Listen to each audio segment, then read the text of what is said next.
Hey everyone, in last week's video, I talked about positioning and I promised to show you 5 ways to get it. So let's jump in and I'll go over that in today's video. The first one I wanted to bring up is specialization. Now there's a lot of power in specialization, yet it's something we all resist because we tend to think that we're not trying to be all things to all people. We'll miss out. But the truth is, it isn't the truth. You know, by specializing in something, you automatically get top of mind status, whatever it is that you're doing, and can command a lot higher fees, prices, plus certain customers will naturally gravitate towards you, where nobody else will be trusted or good enough to get the job done. Now, an example would be a brain surgeon versus a general practitioner. Who can command more money? Who has more credibility? Think about how you can start specializing. You know, a chiropractor who specializes in golfers is a great example of this, or an accountant who specializes in home-based businesses, or a marketing teacher who specializes in email. And the list goes on and goes on and on. What can you specialize in? Figure that out and you're on your way. The second thing I wanted to bring up today is the highest or lowest priced. So this might seem a bit strange at first, but people are naturally blown away and impressed by the highest priced products and services. In fact, there's usually a segment of any given market that will only buy from the highest priced products and services. My mother-in-law, for example, she always has to buy the high price thing. It's like she has a mental block that prevents her from getting a good price or a good deal. She wants the best, and in her mind, that usually translates to most expensive. Well, guess what? You, me, and just about everyone else has customers in the marketplace who are the same way. We unconsciously think that someone who has the balls to charge the high, outrageous price must be the best. Also gets you lots of attention. The only catch is you must deliver on the goods if you're going to charge the most. I would not recommend doing this unless you really are tops in your market. Otherwise, people will spread the word and it's like reverse positioning, and that's the last thing that you want. The other side of this equation is just like charging the highest prices. Well, guess what? You can also get great positioning by charging the lowest prices too. This is not something I would do or even recommend to most people, but if you have the infrastructure in place, if you have the resources and know your numbers, and you really need to know your numbers, you can make this work. Think Walmart. You know, they are positioned number one out of any and all retailers, big or small. Their main selling point, they have the lowest prices. Again, these are people who will not shop there for this very reason.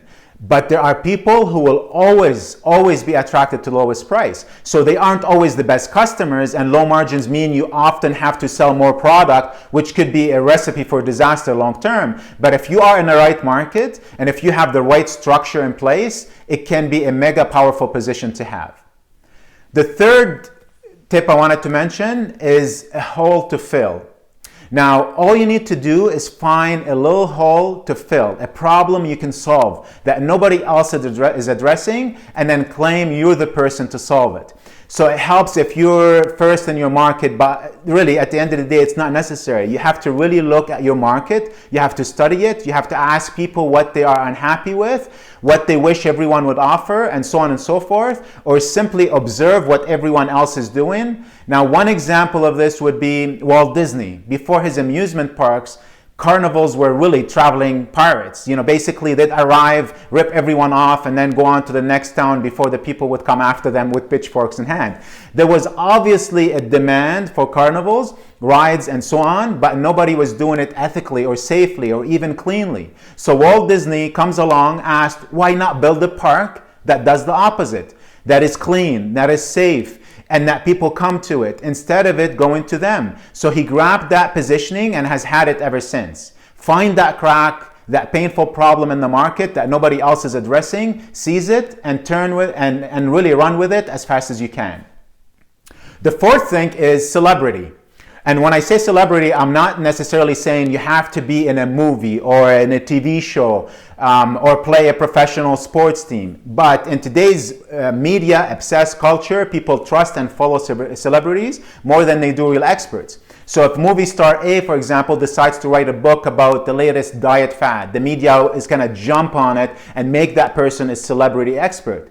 It won't matter if they really are an expert in that field, if any other for real experts agree with his or her conclusions, or if the movie star even knows what they're talking about. It doesn't matter. Society today loves the celebrity, and celebrities are automatically positioned as experts.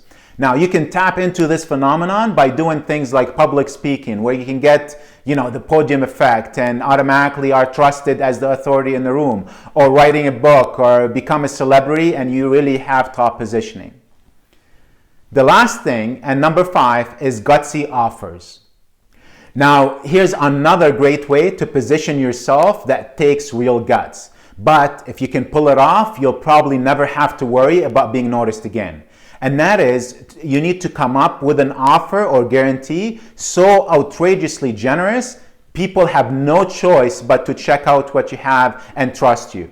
Take, for example, the great Domino's pizza story. When they launched this campaign, fresh hot pizza in 30 minutes or it's free.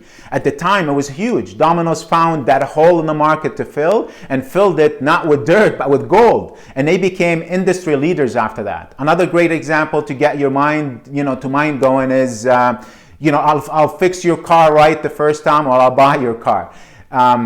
Now, how in the world can you not take that mechanic up on that offer? Gutsy? Yes, absolutely. So what kind of offer can you make that gives people, no choice but to check you out? That will get people buzzing and talking about you, and then will give you solid positioning. Would love to hear about it. Leave me a comment below and I'll chat with you soon.